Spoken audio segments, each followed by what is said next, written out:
आज नव्याण्णवसो दुसरो दीस. आज मोरी आमच्या कुटुंबांनी देवाचे उतर आयकूंक आणि पाळूंक उलो दिता. मोरयेन देवाचे उतर पाळले मात्र नाही, बगार त्या उतराक सरी जाल्ली जिनितीची येली. देखूनच गाब्रिएल पुडव्यान तिका नामान करताना देवाच्या शब्दाप्रमाणे उजेती जावं म्हणून उद्गारली मोरी पहिले त्या देवाच्या उतराक आपल्या काळजांत जागो दिता आणि त्या उपरांत आपल्या कुसव्यांत घेता. पवित्र पुस्तकांत मोरयेचे स्तुती गायन आम्ही वाचताना मोरी एक पवित्र पुस्तकाचो कितलो मोग आसलो आणि पवित्र पुस्तकाची तिका कितली आगाध जन्माय आसली म्हणलें आमकां कळटा.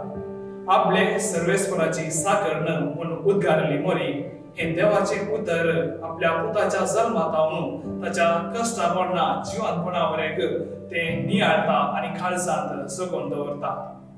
तर तिस मोरे माय आमकां दिसपडटे देवाचे उतर वाचूंक आणि नियाळूंक तिच्या पुताच्या थाळ्याक खाण दिवंक प्रेरण लाभों दी म्हणून मागया.